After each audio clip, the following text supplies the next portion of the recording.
할렐루야. 오늘은 5월 12일 화요일입니다. 오늘도 정시매일 예배를 통해 경건의 일상을 살아가시는 우리 큰믿음유신교회 모든 성도님들을 사랑하고 축복합니다. 다 함께 사도신경으로 우리의 신앙을 고백하며 하나님 앞에 나아가겠습니다. 전능하사 천지를 만드신 하나님 아버지를 내가 믿사오며 그 외아들 우리 주 예수 그리스도를 믿사오니 이는 성령으로 잉태하사 동정녀 마리아에게 나시고 본디오 빌라도에게 고난을 받으사 십자가에 못 박혀 죽으시고 장사한 지 사흘 만에 죽은 자 가운데서 다시 살아나시며 하늘에 오르사 전능하신 하나님 우편에 앉아 계시다가 저리로서 산자와 죽은 자를 심판하러 오시리라. 성령을 믿사오며 거룩한 공회와 성도가 서로 교통하는 것과 죄를 사하여 주시는 것과 몸이 다시 사는 것과 영원히 사는 것을 믿사옵나이다. 아멘. 다 함께 찬송가 435장 찬양하시겠습니다.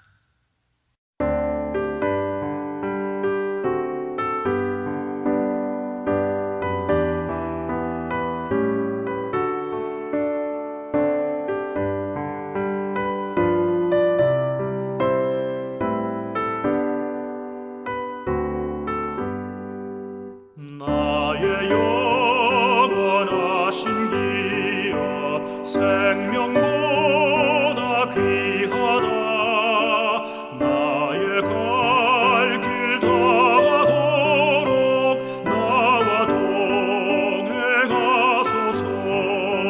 주께로 가까이 주께로 가오니 나의 갈 길 다가도록 나와 동행하소서.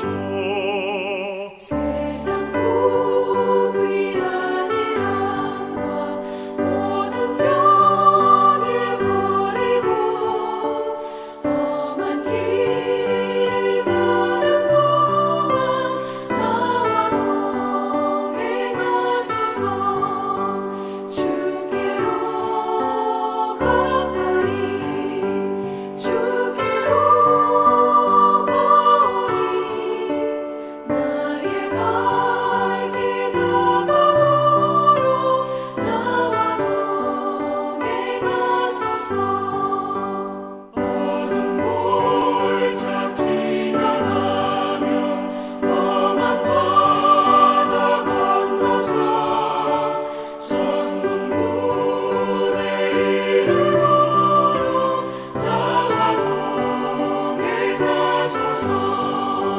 주께로 가까이 주께로 가오니 나의 갈 길 다가도록 나와 동행하소서.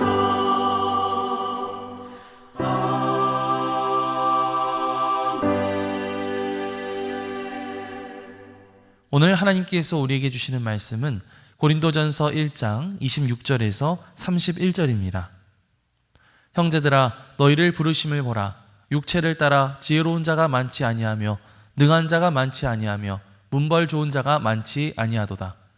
그러나 하나님께서 세상에 미련한 것들을 택하사 지혜 있는 자들을 부끄럽게 하려 하시고 세상에 약한 것들을 택하사 강한 것들을 부끄럽게 하려 하시며 하나님께서 세상에 천한 것들과 멸시받는 것들과 없는 것들을 택하사 있는 것들을 패하려 하시나니 이는 아무 육체도 하나님 앞에서 자랑하지 못하게 하려 하심이라.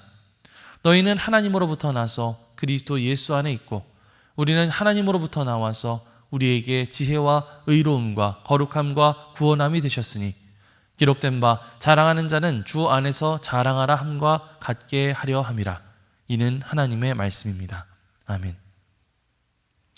할렐루야. 오늘도 말씀을 듣는 여러분의 심령 속에 성령님의 감동이 함께하여 주시기를 주님의 이름으로 간절히 축원합니다.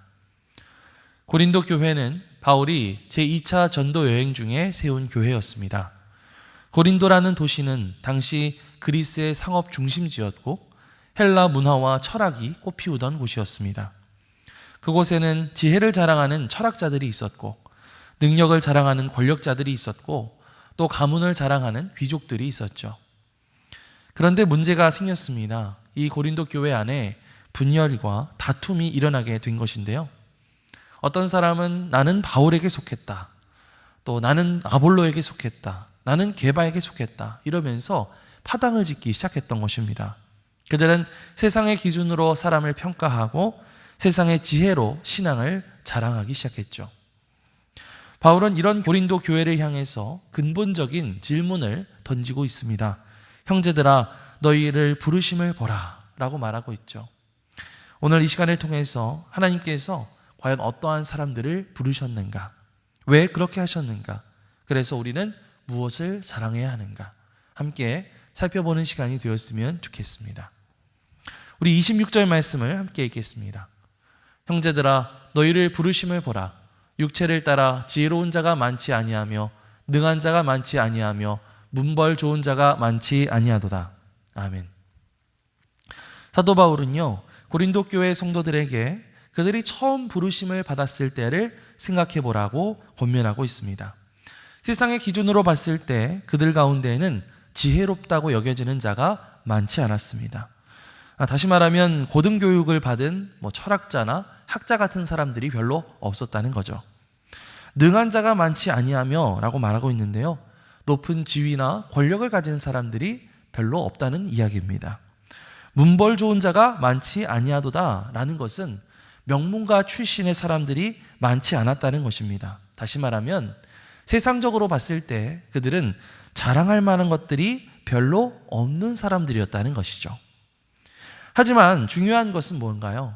하나님께서 그런 그들을 부르셨다라고 하는 사실이죠. 하나님께서는 세상이 중요하게 여기는 학벌이나 권력이나 재산, 가문 같은 그런 기준으로 사람을 선택하지 않으신다는 것입니다. 이것은 하나님의 구원이 인간의 조건이나 자격에 달려있지 않다는 것을 보여주고 있죠. 만약 하나님께서 지혜롭고 능력 있고 신분 높은 사람들만 부르신다고 한다면 사람들은 뭐라고 생각했을까요? 나는 내가 가진 이 지혜 때문에 하나님이 날 부르신 거야. 나는 이 능력 덕분에 구원받을 수 있게 된 거야. 나는 내 가문이 든든해서 부르심 받은 거야. 이렇게 생각할 수 있었겠죠. 하지만 하나님은 그렇지 않으셨다는 것입니다. 그런 세상의 기준으로 사람들을 하나님의 백성 삼지 않으셨다는 것이죠. 그런데 여러분, 오늘 우리들의 모습은 어떻습니까? 오늘날 우리는 여전히 세상의 기준으로 그 사람을 평가할 때가 많지 않습니까? 저 사람이 어느 대학을 나왔는지, 어떤 직업을 가졌는지, 또 얼마나 사회적으로 성공했는지, 이런 것들을 가지고 사람을 쉽게 판단하고 있지는 않습니까? 교회 안에서도 마찬가지죠. 학벌 좋고 또 사회적인 지위가 높은 사람이 많이 와야 교회가 더 부흥하고 또 재산 많은 사람이 있어야 재정이 더 든든해진다고 그렇게 생각하고 있지는 않습니까? 하지만 여러분, 하나님의 기준은 우리와 다르다는 사실을 명심하시기 바랍니다. 하나님은 우리의 외적인 조건이 아니라 우리의 마음을 보시고 우리의 학벌이 아니라 우리의 믿음을 보시는 줄 믿습니다. 세상이 아무리 부족하다고 평가해도 하나님께서 부르신 그 사실 하나만으로 우리는 너무나 귀한 존재다라는 사실을 여러분 믿으시기 바랍니다. 사랑하는 성도 여러분, 그렇기 때문에 만약 여러분들 가운데 세상에서 인정받지 못하고 무시당한다고 그렇게 느끼시는 분들이 계신다 하더라도 여러분 절대로 낙심하지 마시기 바랍니다. 하나님께서 여러분을 부르셨습니다. 여러분, 그것만으로 충분하지 않습니까? 오늘 하루를 살아가면서 나를 평가하는 세상의 기준에 마음 흔들리는 것이 아니라 바로 하나님의 부르심 안에서 내 자신의 정체성을 확인해 나갈 수 있는 저와 여러분들이 되시기를 주님의 이름으로 간절히 축원합니다. 이어서 27절부터 29절까지의 말씀을 함께 보겠습니다. 그러나 하나님께서 세상에 미련한 것들을 택하사 지혜 있는 자들을 부끄럽게 하려 하시고 세상에 약한 것들을 택하사 강한 것들을 부끄럽게 하려 하시며 하나님께서 세상에 천한 것들과 멸시받는 것들과 없는 것들을 택하사 있는 것들을 패하려 하시나니 이는 아무 육체도 하나님 앞에서 자랑하지 못하게 하려 하심이라. 아멘. 사도 바울은요, 하나님께서 세상의 기준으로 봤을 때 뛰어난 사람들을 부르신 것이 아니라 의도적으로 세상에서 미련하다고 여겨지는 자들, 약하다고 무시당하는 자들, 천하고 멸시받는 자들을 택하셨다라고 말하고 있습니다. 세상에 미련한 것들을 택하사, 약한 것들을 택하사, 천한 것들, 멸시받는 것들, 없는 것들을 택하사.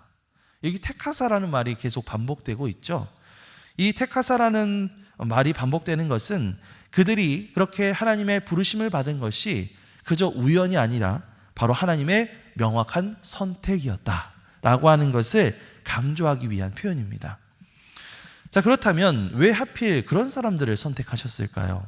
그 이유가 29절에 명확하게 나오고 있는데요.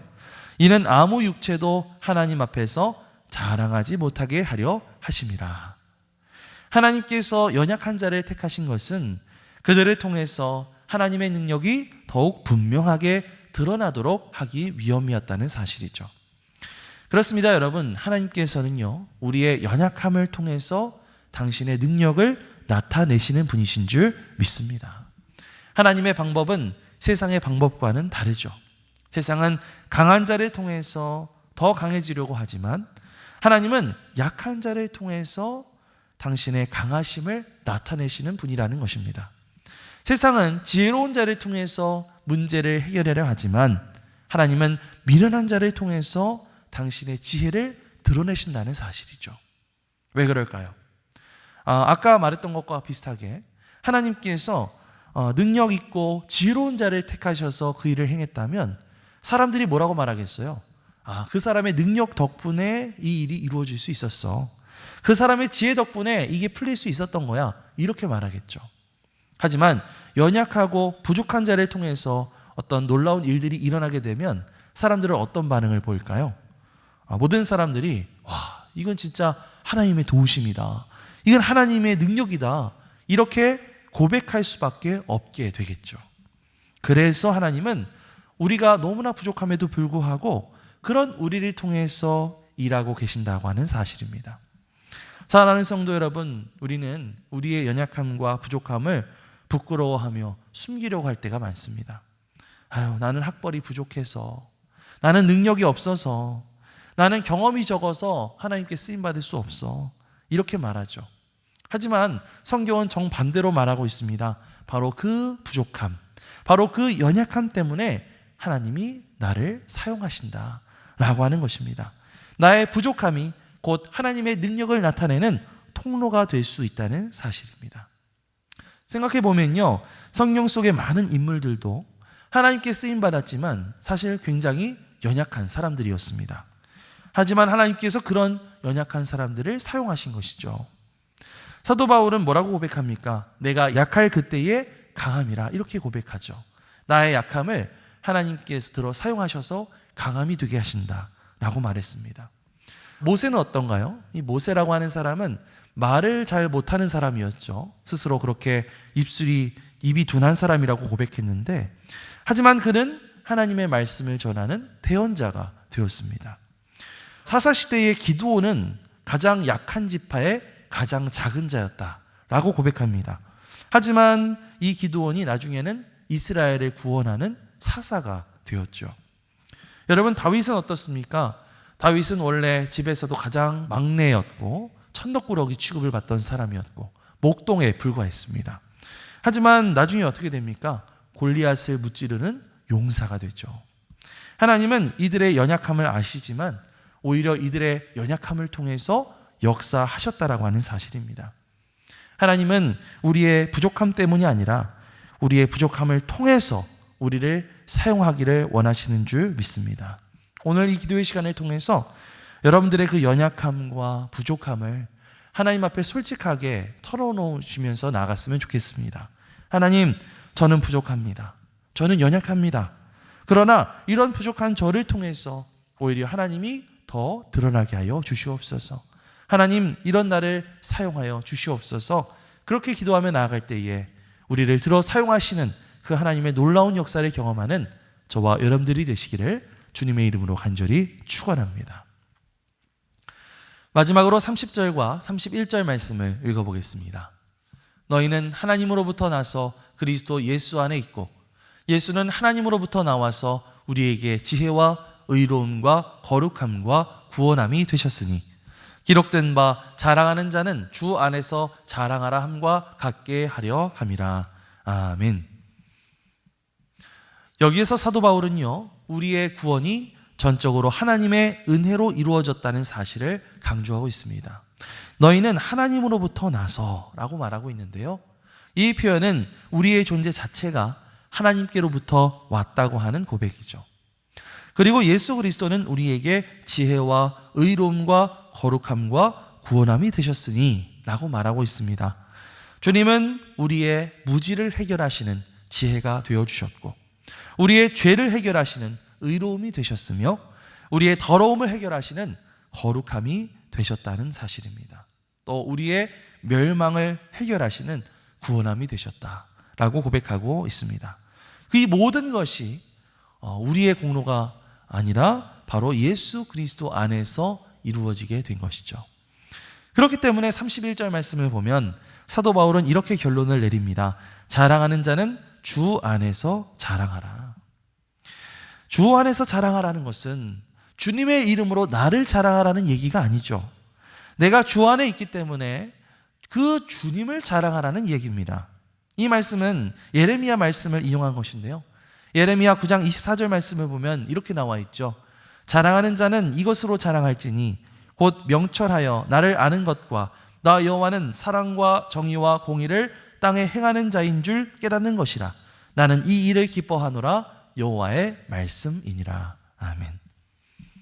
여러분, 우리가 자랑해야 될 것은 무엇입니까? 우리의 지혜, 우리의 용맹, 우리의 재물이 아니라 바로 하나님을 아는 것, 하나님을 자랑하는 것. 내가 이렇게 지금 이 자리에 있을 수 있었던 것이 바로 전적인 하나님의 은혜라는 사실을 인정하는 것인 줄 믿습니다. 자, 과연 그렇다면 오늘날 우리는 무엇을 자랑하고 있나요? 여러분, 교회 안에서도 여러 가지 자랑거리가 있죠. 우리 교회는 몇 명이 모인다. 우리 교회는 이렇게 큰 건물이 있다. 우리 목사님은 또 되게 유명한 분이다. 나는 헌금 되게 많이 한다. 나는 이런 직분을 받았다. 나는 이런 은사가 있다. 이런 것들을 우리가 자랑할 때가 있습니다. 하지만 그 모든 것이 자랑이 되는 순간 우리는 영적으로는 추락하게 되는 거죠. 여러분, 예수님께서 이 땅에 계실 때를 한번 생각해 보십시오. 예수님의 학벌은 어땠습니까? 학벌이 뭐예요? 그때 당시에 너무 천하게 여겨졌던 목수의 직업을 가지고 있었습니다. 예수님의 재산은 어땠을까요? 예수님은 머리둘 곳조차 없었다, 이렇게 고백하고 계세요. 예수님의 사회적 위치는 어땠을까요? 예수님은 십자가에 달린 죄인 취급을 받으며 돌아가셨습니다. 하지만 여러분, 그 예수 그리스도 안에 그 모든 보화가 감춰져 있고요, 그분을 통해서 구원의 역사가 이루어졌다는 사실이죠. 그래서 바울은 분명히 말합니다. 자랑할 것이 있다면 오직 하나, 주 안에서 자랑하라. 나의 학벌을 자랑하는 것이 아니라, 내 능력을 자랑하는 것이 아니라, 내 의로움을 자랑하는 것이 아니라 나를 부르신 주님을 자랑하라. 나를 사용하시는 주님을 자랑하라. 나를 의롭게 하신 주님을 자랑해야 될 줄 믿습니다. 사도 바울은 갈라디아서 6장 14절 말씀을 보면 이렇게 고백해요. 그러나 내게는 우리 주 예수 그리스도의 십자가 외에 결코 자랑할 것이 없다. 이것이 바로 우리가 가져야 할 자세인 줄 믿습니다. 오늘 하루를 살아가면서 오늘 하루도 온전히 주 안에서만 자랑하고 겸손히 주님만 자랑하며 살아갈 수 있는 그런 저와 여러분들이 되시기를 주님의 이름으로 간절히 축원합니다. 아멘. 기도하겠습니다. 은혜와 자비가 풍성하신 하나님 아버지, 세상의 기준으로는 자랑할 것 하나 없는 우리를 사랑으로 불러주심에 감사를 드립니다. 우리의 지혜나 능력이나 가문이 아니라 오직 예수 그리스도 안에서 값없이 주신 은혜로 구원받게 하신 것을 고백합니다. 우리가 오직 예수 그리스도의 십자가와 은혜만 자랑하며 살게 하시고 우리의 연약함을 통해 주님의 능력이 드러나게 하여 주시옵소서. 감사드리며 이 모든 말씀 우리 주 예수 그리스도의 이름으로 기도드립니다. 아멘. 하늘에 계신 우리 아버지여, 이름이 거룩히 여김을 받으시오며 나라가 임하시오며 뜻이 하늘에서 이루어진 것 같이 땅에서도 이루어지이다. 오늘 우리에게 일용할 양식을 주시옵고 우리가 우리에게 죄 지은 자를 사하여 준 것 같이 우리 죄를 사하여 주시옵고 우리를 시험에 들게 하지 마시옵고 다만 악에서 구하시옵소서. 나라와 권세와 영광이 아버지께 영원히 있사옵나이다. 아멘.